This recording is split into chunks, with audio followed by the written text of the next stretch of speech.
السلام علیکم ورحمۃ اللہ تعالی وبرکاتہ. نحمده ونصلي ونسلم على رسوله الكريم اما بعد فاعوذ بالله من الشيطان الرجيم. بسم الله الرحمن الرحيم. ان الله وملائكته يصلون على النبي يا ايها الذين امنوا صلوا عليه وسلموا تسليما. اللهم صل على سيدنا ومولانا محمد معظم الجود والكرم وآله الكرام وابنه الكريم وبارك وسلم صلاة وسلاما عليك يا رسول الله صلی اللہ تعالی علیہ وسلم. اس سے پہلے متقین کی دو صفات بیان کی گئی. الذین یؤمنون بالغیب ویقیمون الصلاۃ. متقین وہ ہیں جو بغیر دیکھے ایمان لاتے ہیں اور نماز قائم کرتے ہیں، نماز کی پابندی کرتے ہیں. اب اس کے بعد ایک اور صفت اللہ تبارک و تعالی متقین کی، پرہیزگاروں کی بیان کرتا ہے. ارشاد فرماتا ہے وَمِمَّا رَزَقْنَاهُمْ يُنْفِقُونَ، اور ہمارے دیے ہوئے رزق میں سے کچھ ہماری راہ میں خرچ کرتے ہیں. پرہیزگار، متقین، تقوی والے، ان کی شان یہ ہوتی ہے کہ یہ اللہ کی راہ میں خرچ کرتے ہیں. آیت کے اس حصے میں متقی لوگوں کا تیسرا وصف، تیسری خوبی، کوالٹی بیان کی گئی ہے کہ وہ اللہ کے دیے ہوئے رزق میں سے کچھ اللہ کی راہ میں خرچ کرتے ہیں. راہ خدا میں خرچ کرنے سے یا تو زکوٰۃ مراد ہے. زکوٰۃ آپ جانتے ہیں کہ کوئی صاحب نصاب ہو اور اس کا جو نصاب ہے وہ حاجت اصلیہ سے، قرض وغیرہ سے زائد ہو اور اس پر ایک سال گزر جائے تو اس میں سے 40واں حصہ یعنی 2.5% نکالنا، اسی کو زکوٰۃ کہا جاتا ہے. کسی شرعی فقیر کو دے دے، کسی مسکین کو دے دے، کسی ضرورت مند کو دے دے اور اللہ کی راہ میں دے، کسی دینی ادارے میں دے، تو یہ زکوٰۃ ہوتی ہے. تو یہاں جو فرمایا گیا کہ اللہ کی راہ میں خرچ کرتے ہیں تو اس سے یا تو زکوٰۃ مراد ہے، جیسے کئی جگہوں پہ نماز کے ساتھ اللہ تبارک و تعالیٰ نے زکوٰۃ کا تذکرہ کیا ہے قرآن شریف میں. جیسے کہیں ارشاد فرماتا ہے وَأَقِیمُوا الصَّلَاةَ وَآتُوا الزَّکَاۃَ، کہ نماز قائم کرو اور زکوٰۃ ادا کرو. تو اکثر جگہ پر اللہ تبارک و تعالیٰ نے زکوٰۃ کا ذکر نماز کے ساتھ کیا ہے. تو یہاں بھی پہلے نماز کا ذکر گزر گیا. وَيُقِیمُونَ الصَّلَاۃَ میں نماز کا ذکر ہے، اس کے بعد اللہ کی راہ میں خرچ کرنے کا ذکر ہے. اس وجہ سے یہاں پر خرچ کرنے سے مراد یا تو زکوٰۃ یا اس سے مراد تمام قسم کے صدقات ہیں. زکوٰۃ کے علاوہ بھی انسان خیرات کرتا ہے، صدقہ دیتا ہے، صدقہ نافلہ دیتا ہے، صدقہ واجبہ دیتا ہے، صدقہ فطر ادا کرتا ہے. صدقہ فطر ادا کیا جاتا ہے عید الفطر کے موقع پر، اور کبھی ویسے بھی غریبوں کی مدد کرتا رہتا ہے. تو یہ سارے صدقات اس سے مراد ہیں کہ مومن کی شان یہ ہوتی ہے کہ وہ اللہ کی راہ میں جو کچھ اللہ نے اس کو نعمتیں عطا کی ہیں، مال و دولت عطا کیا ہے، رزق عطا کیا، اس میں سے وہ خرچ کرتا ہے. چاہے وہ مال و دولت ہو، روپے پیسے ہوں یا پھر کھانے پینے کی چیزیں ہوں، تو اس کے ذریعے سے وہ غریبوں کی مدد کرتا ہے، حاجت مندوں کی مدد کرتا ہے. جیسے غریبوں، مسکینوں، یتیموں، طلباء، علماء اور مساجد و مدارس وغیرہ کو دینا، نیز اولیاء کرام یا فوج شدگان یعنی جو دنیا سے چلے گئے مرحومین، ان کے ایثار ثواب کے لیے جو کچھ خرچ کیا جاتا ہے وہ بھی اس میں شامل ہے کہ وہ سب صدقات نافلہ ہے. کسی طالب علم کی آپ مدد کر دیں جو اللہ کی راہ میں نکلا ہے، دین کا علم حاصل کرنے کے لیے نکلا ہے، تو اس کو بھی اگر کوئی آپ مدد کر دیتے ہیں تو یہ بھی اس میں شامل ہو جائے گا، کیونکہ یہ بھی صدقہ نافلہ ہے. اور اسی طریقے سے کسی یتیم کی آپ مدد کر دیں،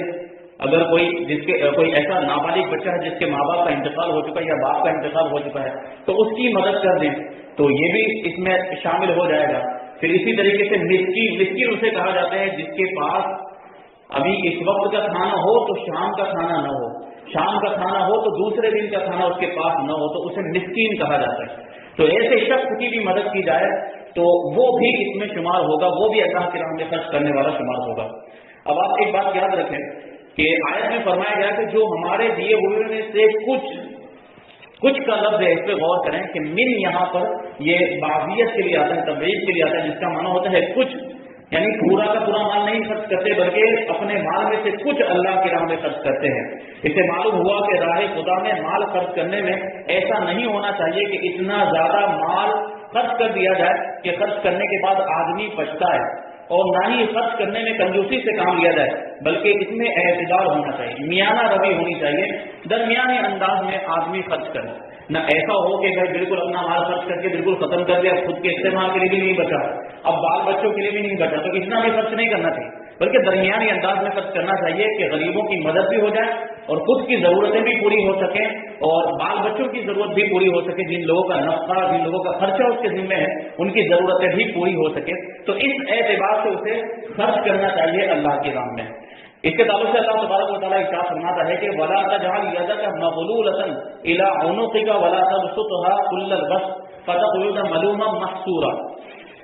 اور اپنا ہاتھ اپنی گردن سے نہ بندھا ہوا رکھو اور نہ پورا کھول دو کہ پھر ملامت میں حسرت میں بیٹھے رہ جاؤ۔ یہ حضور صلی اللہ علیہ وسلم کے تعلق سے ارشاد فرمایا کہ حضور صلی اللہ علیہ وسلم کے پاس جو کچھ بھی مال آتا تھا آپ راہ خدا میں سب کا سب خرچ کر دیا کرتے تھے، کچھ بھی نہیں رکھتے، ازواج مطہرات کے لیے بھی کچھ بھی نہیں رکھتے تھے، اپنے لیے بھی کچھ بھی نہیں رکھتے تھے۔ اس لیے حضور صلی اللہ علیہ وسلم سے اللہ تبارک و تعالیٰ نے یہ ارشاد فرمایا کہ بالکل ایسا نہ ہو کہ آپ اپنی گردن سے اپنے ہاتھ کو باندھ لیں، یعنی بالکل بھی خرچ نہ کریں، اور نہ ایسا ہو کہ بالکل ہاتھ کو کھول دے کہ جو کچھ بھی ہے اسے خرچ کر دیں، تو درمیانی انداز میں ہونا چاہیے کہ بالکل سب خرچ بھی نہ کر دیا جائے اور پھر ایسا بھی نہ ہو کہ بالکل کنجوسی کرے آدمی، بالکل ہی خرچ نہ کرے، تو خرچ کرے لیکن درمیانی انداز میں خرچ کرے۔ اور کامل ایمان والوں کا وصف اللہ تبارک و تعالیٰ نے قرآن مجید میں دوسری جگہ پہ ارشاد فرمایا والذین اذا انفقوا لم یسرفوا ولم یقتروا وکان بین ذلک قواما، کہ جو کامل ایمان والے ہیں یہ وہ لوگ ہیں کہ جب خرچ کرتے ہیں تو نہ حد سے بڑھتے ہیں، بہت زیادہ بھی خرچ نہیں کرتے اور نہ تنگی کرتے ہیں، یعنی کنجوسی بھی نہیں کرتے ہیں، اور ان دونوں کے درمیان اعتدال سے رہتے ہیں، یعنی درمیانی انداز میں وہ خرچ کیا کرتے ہیں۔ تو اس میں دیکھیں یہ صفت بیان کی گئی ایمان والوں کی۔ اس کے بعد اللہ تبارک و تعالیٰ اور آگے ارشاد فرماتا ہے وَالَّذِينَ يُؤْمِنُونَ بِمَا أُنزِلَ إِلَيْكَ وَمَا أُنزِلَ مِن قَبْلِكَ وَبِالْآخِرَةِ هُمْ يُوقِنُونَ، یہ سورہ بقرہ کی آیت نمبر 4 ہے۔ تو اس کا ترجمہ ہوتا ہے اور وہ ایمان لاتے ہیں اس پر جو تمہاری طرف نازل کیا اور جو تم سے پہلے نازل کیا گیا، اور وہ آخرت پر یقین رکھتے ہیں، آخرت پر ایمان رکھتے ہیں۔ والذین یؤمنون بما انزل، اس آیت کا ٹکڑا ہے، اس کا مطلب ہوتا ہے کہ ایمان لاتے ہیں جو کچھ آپ کی طرف نازل کیا اس پر ایمان لاتے ہیں۔ اس آیت میں اہل کتاب کے وہ مؤمنین مراد ہیں جو اپنی کتاب پر اور تمام پچھلی آسمانی کتابوں پر اور انبیاء کرام پر نازل ہونے والی وحیوں پر ایمان لائیں۔ اہل کتاب کے لیے کہا جاتا ہے، سب سے پہلے اس بات کو آپ ذہن میں رکھیں، اہل کتاب کا لفظی ترجمہ ہوتا ہے کتاب والے، اور یہاں کتاب سے مراد کیا ہے؟ آسمانی کتاب، جیسے قرآن مجید یہ ایک آسمانی کتاب ہے، تو یہ ہمارے آقا پر نازل کیا گیا۔ اس طریقے سے ہمارے آقا سے پہلے بہت سے انبیاء کرام ایسے گزرے ہیں جن پر اللہ تبارک و تعالیٰ نے کتابیں نازل فرمائی، بعض انبیاء کرام پر صحیفے نازل فرمائے ہیں، چھوٹی چھوٹی کتابیں نازل فرمائی، تو ان کو آسمانی کتابیں کہا جاتا ہے۔ تو جو بھی ان کتابوں کے ماننے والے ہیں، جیسے حضرت موسیٰ علیہ السلام کے دین کے ماننے والے، تو انہیں اہل کتاب کہا جاتا ہے۔ اسی طرح حضرت عیسیٰ علیہ السلام کے ماننے والے، تو انہیں بھی اہل کتاب کہا جاتا ہے، جو کتاب کے ماننے والے ہیں۔ تو اہل کتاب کو آپ نے یہ جہاں اس کو سمجھ لیا، لیکن آپ غور کریں، جب اسلام آ گیا، جب دین اسلام آ گیا اور قرآن مجید آ گیا، تو اب کسی بھی دوسرے دین پر، کسی بھی دوسرے مذہب پر عمل کرنا جائز نہیں رہا۔ اسی طریقے سے جب قرآن مجید آ گیا تو اب کسی بھی دوسری کتاب پر عمل کرنا جائز نہیں ہے۔ اب عمل کرنا ہو تو اب قرآن مجید پر عمل کرنا ہے، شریعت مصطفیٰ پر عمل کرنا ہے، اب کسی دوسرے دین پر عمل نہیں کر سکتے۔ تو یہی ہوا، جو یہودیوں کے کچھ عالم تھے، اسی طریقے سے حضرت عیسیٰ علیہ السلام کے ماننے والوں میں جو کچھ عالم تھے، جو حضرت عیسیٰ علیہ السلام پر نازل ہونے والی انجیل پر بھی ایمان رکھتے تھے،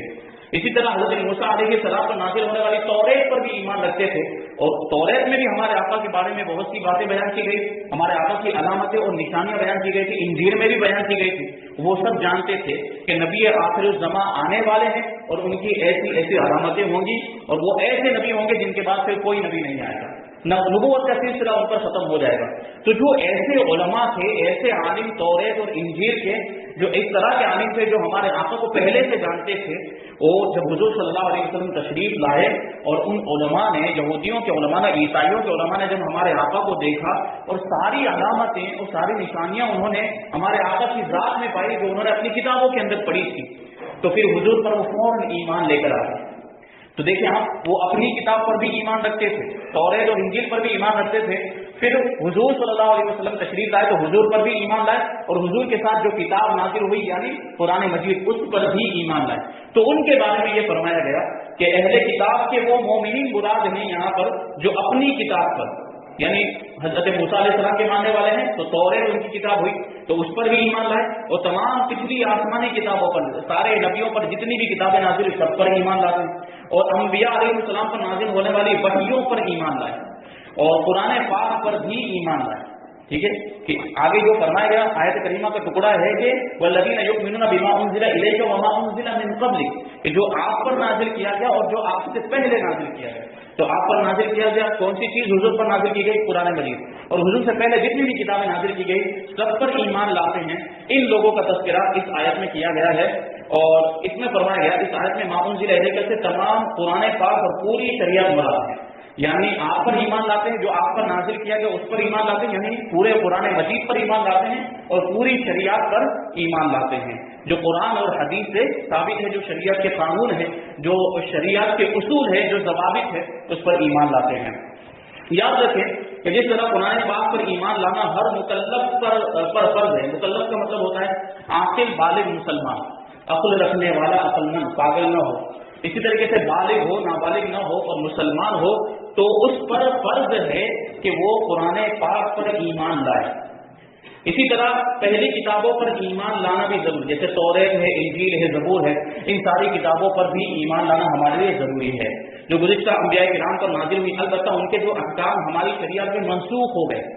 پہلی شریعتوں کے اندر کچھ چیزیں ایسی تھی جو ان کی شریعت میں جائز تھی، لیکن ہماری شریعت میں ان کو ناجائز کر دیا گیا، ان کو منسوخ کر دیا گیا، ان کا حکم ختم کر دیا گیا، تو اب ان پر عمل کرنا درست نہیں۔ اب ایسی چیزوں پر ہم عمل نہیں کر سکتے، مگر پھر بھی ایمان ضروری ہے، ان باتوں کو ماننا تو ضروری ہے جو پہلے مذہبوں میں ہوا کرتی تھی۔ مثلا پچھلی کئی شریعتوں میں بیت المقدس قبلہ ہے، بیت المقدس یعنی مسجد اقصی جو فلسطین کے اندر موجود ہے، پہلی بہت سی شریعتوں کے اندر لوگ بیت المقدس کی طرف رخ کر کے عبادتیں کیا کرتے تھے اور نماز پڑھا کرتے تھے، وہ قبلہ ہوا کرتی تھی مسجد اقصی، لہذا اس پر ایمان لانا تو ہمارے لیے ضروری ہے، یعنی ہم یہ مانیں گے کہ ہاں پہلی شریعتوں کے اندر بیت المقدس ایک قبلہ تھا، اس بات کو ماننا ہمارے لیے ضروری ہے، مگر عمل یعنی نماز میں بیت المقدس کی طرف منہ کرنا جائز نہیں۔ ہم ابھی اس وقت ہم نماز پڑھتے ہیں تو کس طرف منہ کر کے نماز پڑھتے ہیں؟ ہم خانہ کعبہ کی طرف منہ کر کے نماز پڑھتے ہیں، اور خانہ کعبہ کو ہمارے لیے قبلہ بنایا گیا ہے۔ تو اگر ہم بیت المقدس کی طرف اگر رخ کر کے نماز پڑھیں گے تو کیا ہماری نماز ہوگی؟ نہیں ہوگی، کیونکہ ہماری شریعت میں بیت المقدس اب قبلہ نہیں رہا، اب ہماری شریعت میں خانہ کعبہ کو قبلہ بنا دیا گیا ہے۔ تو اس بات کو تو ہم مانیں گے کہ پہلی شریعتوں میں یہ بیت المقدس مسجد اقصی یہ قبلہ تھی، لیکن اس پر عمل ہم نہیں کر سکتے، یعنی بیت المقدس کی طرف رخ کر کے ہم نماز نہیں پڑھ سکتے، کیونکہ یہ حکم منسوخ ہو چکا ہے۔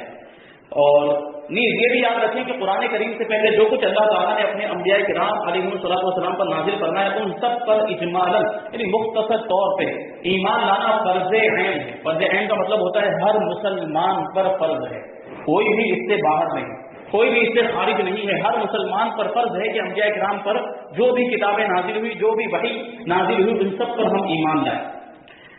یعنی یہ اعتقاد رکھا جائے کہ اللہ تعالیٰ نے گزشتہ انبیاء علیہ الصلوۃ والسلام پر کتابیں نازل فرمائی اور ان میں جو کچھ بھی بیان فرمایا سب حق ہے، کیونکہ اللہ تبارک و تعالیٰ کی طرف سے جو کچھ بھی نازل ہوا وہ جھوٹ نہیں ہو سکتا، وہ سچ ہے اور حق ہے، اس پر ہمارا ایمان۔ قرآن شریف پر یوں ایمان رکھنا فرض ہے کہ ہمارے پاس جو موجود ہے اس کا ایک ایک لفظ اللہ تبارک و تعالیٰ کی طرف سے ہے اور برحق ہے، بقیہ تفصیلاً جاننا فرض کفایت ہے۔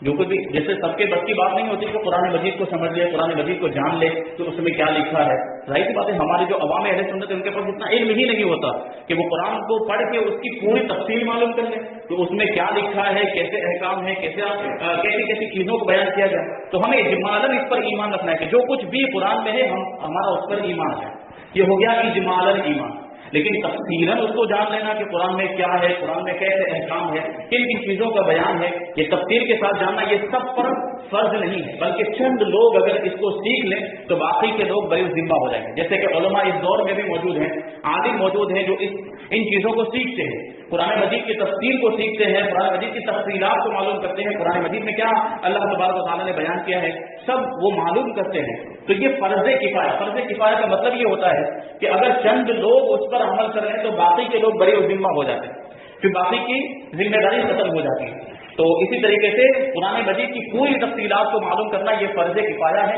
چند لوگ اگر اس کی تفصیلات حاصل کر لیتے ہیں تو باقی کے ذمے سے یہ فرض ثابت ہو جاتا ہے، لہذا عوام پر اس کی تفصیلات کا علم حاصل کرنا فرض نہیں، جبکہ علماء موجود ہوں جنہوں نے یہ علم حاصل کر لیا ہو۔ آگے اللہ تبارک و تعالیٰ ارشاد فرماتا ہے وَبِالْآخِرَةِ هُمْ يُوقِنُونَ، اور وہ آخرت پر یقین رکھتے ہیں، یعنی متقی لوگ قیامت پر اور جو کچھ اس میں جزا و حساب وغیرہ ہے سب پر ایسا یقین رکھتے ہیں کہ اس میں انہیں ذرہ برابر بھی شک و شبہ نہیں ہے۔ اس میں اس بات کی طرف اشارہ ہے کہ یہودیوں اور عیسائیوں کا آخرت کے بارے میں عقیدہ درست نہیں ہے، کیونکہ ان میں سے ہر ایک کا یہ عقیدہ تھا کہ ان کے علاوہ کوئی بھی جنت میں داخل نہیں ہوگا۔ یہودیوں کا عقیدہ تھا کہ صرف ہم ہی جنت میں جائیں گے، باقی ساری دنیا جہنم میں جائے گی۔ اسی طرح عیسائیوں کا بھی عقیدہ تھا کہ صرف ہم ہی جنت میں جائیں گے، باقی ساری دنیا جہنم میں جائے گی۔ تو ظاہر سی بات یہ عقیدہ ان کا غلط، یہ درست نہیں۔ جتنے بھی انبیاء کرام کے ماننے والے گزرے ہیں جو صحیح طور پر نبیوں پر ایمان رکھتے تھے، وہ سب کے سب جنت میں جائیں گے۔ اسی طرح ہم بھی جو صحیح طور پر ہمارے آقا پر ایمان رکھتے ہیں تو ہم بھی جنت میں جائیں گے، تو ان کا عقیدہ درست نہیں، جیسا کہ سورہ بقرہ کی آیت نمبر 111 میں یہ آئے گا کہ یہودیوں کا کیسا عقیدہ، اور خصوصاً یہودیوں کا عقیدہ تھا کہ ہم اگر جہنم میں گئے تو چند دن کے لیے ہی جائیں گے، اگر گئے بھی تو کچھ دنوں کے لیے جائیں گے، اس کے بعد سیدھے جنت میں پہنچا دیے جائیں گے، دوبارہ جنت میں چلے جائیں گے، جیسا کہ سورہ بقرہ کی آیت نمبر 80 میں اس کا ذکر آئے گا۔ اس طرح کے فاسق یعنی غلط اور من گھڑت خیالات جب ذہن میں جم جاتے ہیں تو پھر ان کی اصلاح بہت مشکل ہو جاتی ہے۔ یہودیوں کے عقائد اس طرح کے ہو گئے ہیں، اور اسی طریقے سے آپ دیکھیں تو عیسائیوں کے بھی کچھ عقائد ایسے ہیں اور ان کو سمجھایا جائے اس کے باوجود بھی وہ سمجھتے ہیں، وہ اپنے آپ ہی کو حق سمجھتے ہیں۔ اس کے بعد اللہ تبارک و تعالیٰ ایمان والوں کے تعلق سے ارشاد فرماتا ہے اولئک علی ھدی من ربہم واولئک ھم المفلحون، یہی لوگ اپنے رب کی طرف سے ہدایت پر ہیں اور یہی لوگ کامیابی حاصل کرنے والے ہیں۔ یعنی جن لوگوں میں یہ بیان کی گئی صفات پائی جاتی ہیں، یعنی وہ متقی پرہیزگار ہیں، بغیر دیکھے ایمان لاتے ہیں، نماز قائم کرتے ہیں، اللہ کے دیے سے اللہ کی راہ میں خرچ کرتے ہیں، اور جو کچھ بھی حضور پر نازل ہوا اس پر بھی ایمان لاتے ہیں، اور اگلی کتابوں پر بھی ایمان لاتے ہیں، اسی طریقے سے آخرت پر بھی ایمان لاتے ہیں، تو یہی لوگ کامیاب ہیں اور یہی لوگ ہدایت پر ہیں۔ وہ اپنے رب کی طرف سے عطا کی گئی ہدایت پر ہیں اور یہی لوگ جہنم سے نجات پا کر اور جنت میں داخل ہو کر کامل کامیابی حاصل کرنے والے ہیں۔ اب دیکھیں یہاں پر کامل یعنی مکمل کامیابی حاصل کرنا اسے کہا گیا۔ یہ صفات اگر کوئی اختیار کر لے تو وہ مکمل پورے طور پر کامیاب ہو جاتا ہے، جبکہ اگر کوئی صرف مومن بھی ہے اور ان میں سے کوئی ایک صفت اس کے اندر موجود نہیں ہے، صرف ایمان اس کے اندر موجود ہے، تو ایمان بھی تو ایک کامیابی ہے۔ اسی کو فرماتے ہیں یاد رہے کہ اس آیت میں فلاح سے مراد کامل فلاح ہے، مکمل کامیابی ہے، یعنی مکمل کامیابی یہ متقین ہی کو حاصل، تقوی والوں کو، پرہیزگاروں کو حاصل ہے۔ ہاں اصل فلاح یعنی بنیادی طور پر جسے کامیابی کہا جاتا ہے وہ تو ہر مسلمان کو حاصل ہے، اگرچہ وہ کتنا ہی بڑا گنہگار کیوں نہ ہو، کیونکہ ایمان بذات خود بہت بڑی کامیابی ہے۔ ایمان ہونا یہ بہت بڑی چیز ہے، ایمان ہی ہماری نجات کا ذریعہ ہے۔ ہم ایمان والے ہیں اور اگرچہ ہمارے اعمال کیسے بڑے گنہگار ہیں، ہم نمازوں کی پابندی نہیں کرتے، گناہوں میں مبتلا رہتے ہیں، لیکن ہم ایمان والے ہیں اگر، تو اسی ایمان کی برکت سے اللہ تبارک و تعالیٰ ہمیں جنت عطا فرمائے گا۔ تو یہ ایمان ہونا ہی یہ ایک بہت بڑی کامیابی ہے، تو جس کی برکت سے بہرحال جنت کا داخلہ ضرور حاصل ہوگا، اگرچہ عذاب نار کے بعد ہو۔ تو اس سے پتا چلا کہ اس آیت میں جو کامیابی کا ذکر کیا گیا ہے اس سے مراد کامل اور مکمل کامیابی ہے، کہ مکمل کامیابی اگر کسی کو چاہیے کہ اس کے درجات بلند ہو جائے، اللہ کی بارگاہ میں اس کا مقام و مرتبہ اور بلند و بالا ہو جائے، تو اس کو یہ ساری صفتیں اختیار کرنی چاہیے۔ اب یہ دیکھیں مومنین کا، ایمان والوں کا تذکرہ ہو گیا، اب اللہ تبارک و تعالیٰ کفار کا، کافروں کا ذکر فرماتا ہے ان الذین کفروا سواء علیہم اانذرتہم ام لم تنذرہم لا یؤمنون، بے شک وہ لوگ جن کی قسمت میں کفر ہے ان کے لیے برابر ہے کہ آپ انہیں ڈرائیں یا نہ ڈرائیں، یہ ایمان نہیں لائیں گے۔ دیکھیے چونکہ ٹھنڈک کی پہچان گرمی بتانا چاہتے ہیں کہ پہلے ایمان والوں کا ذکر کیا، اب کفار کا ذکر کیوں کر رہا ہے اللہ تبارک و تعالیٰ؟ کیونکہ ٹھنڈک کی پہچان گرمی سے ہوتی ہے، اگر گرمی ہی نہ ہو اگر گرمی ہی نہ ہو تو کیسے پتا چلے گا کہ ٹھنڈک کا احساس کیسے ہوتا ہے؟ اسی طریقے سے ٹھنڈک نہ ہو تو گرمی کا احساس نہیں ہوگا۔ دن کی پہچان رات سے ہوتی ہے اور اچھائی کی پہچان برائی سے ہوتی ہے۔ اسی لیے اہل ایمان کے بعد کافروں اور منافقوں کے افعال اور ان کے انجام کا ذکر کیا گیا ہے تاکہ ان کی پہچان بھی واضح ہو جائے۔ یعنی کافروں کا ذکر کرا ہے تاکہ ایمان والوں کی بھی پہچان ہو جائے کہ کافر ایسے ہوتے ہیں، منافق ایسے ہوتے ہیں، اور ایمان والے اس طرح کے ہوتے ہیں، اور آدمی کے سامنے تمام راہیں نمایاں ہو جائے۔ اس آیت کا خلاصہ یہ ہے کہ ایک پیارے حبیب صلی اللہ علیہ وسلم وہ لوگ جن کی قسمت میں کفر ہے، جیسے ابو جہل اور ابو لہب وغیرہ کفار، ان کے لیے برابر ہے کہ آپ انہیں اللہ تعالیٰ کے احکامات کی مخالفت کرنے کے عذاب سے ڈرائیں یا نہ ڈرائیں، یہ کسی صورت میں ایمان نہیں لائیں گے، کیونکہ ان کے بارے میں اللہ تبارک و تعالیٰ کو پہلے ہی سے معلوم ہے کہ یہ لوگ ایمان سے محروم ہیں۔ یہاں پر دو باتیں ذہن میں آپ رکھیں کہ ضروریات دین میں سے کسی چیز کا انکار یا تحقیر کرنا، یعنی اس کو ہلکا کرنا۔ ضروریات دین آگے بتائیں گے، تو ضروریات دین میں سے کسی چیز کا انکار کر دینا یا اسے ہلکا سمجھنا یا استہزاء کرنا، یعنی اس کا مذاق اڑانا، جیسے کوئی نماز کا مذاق اڑائے، ٹھیک ہے، کیونکہ نماز بھی ضروریات دین میں سے ہے، تو وہ آدمی کافر ہو جائے گا۔ ضروریات دین میں سے کوئی اگر کسی چیز کا انکار کر، جیسے کوئی نماز کا انکار کر دے کہ بھائی نماز کوئی چیز نہیں ہوتی یا نماز فرض نہیں ہے، تو وہ شخص کافر ہو جائے، یا اس کی تحقیر کرے کہ نماز کوئی اتنی اہم چیز نہیں ہے، نماز تو معمولی چیز ہے، اس کی تحقیر کرے تو وہ شخص بھی کافر ہو جائے، یا کوئی شخص نماز کا مذاق اڑائے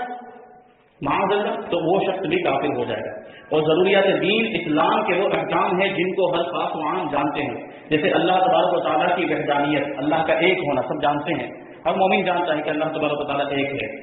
اور انبیاء کرام کی نبوت، نماز، روزے، حج، جنت، دوزخ، قیامت میں اٹھایا جانا وغیرہ، یہ ساری باتیں ضروریات دین میں سے۔ عوام سے مراد وہ مسلمان ہیں جو علماء کے طبقے میں شمار نہ کیے جاتے ہوں مگر علماء کی صحبت میں بیٹھنے والے ہوں، علماء کے پاس اٹھتے بیٹھتے ہوں اور ان کی باتیں سنتے ہوں اور ان کی باتوں کو سن کر، ان کے بیانات کو سن کر علم حاصل کرتے ہوں، معلومات حاصل کرتے ہوں اور علمی مسائل کا ذوق رکھتے ہوں۔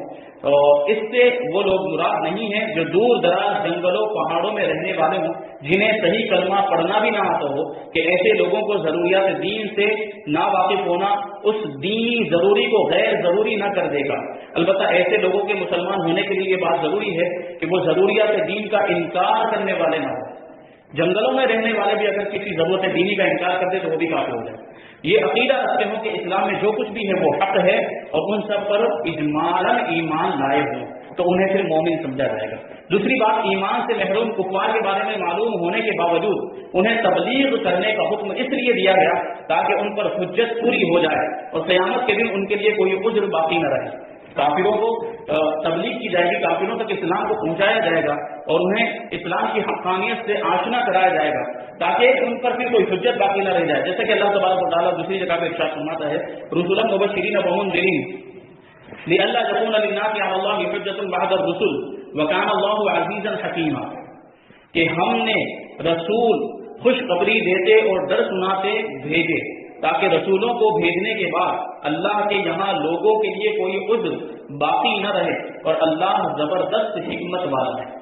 یہ تبلیغ کا کام ہو گیا۔ اللہ تبارک و تعالیٰ نے انبیاء کرام کو بھیجا، انہوں نے صحیح دین، صحیح مذہب اور اللہ تبارک و تعالیٰ کی وحدانیت کا پیغام ان لوگوں تک پہنچا دیا۔ اب وہ خدا کی بارگاہ میں قیامت کے دن یہ نہیں کہہ سکتے کہ ہمیں تو کوئی بتانے والا نہیں تھا،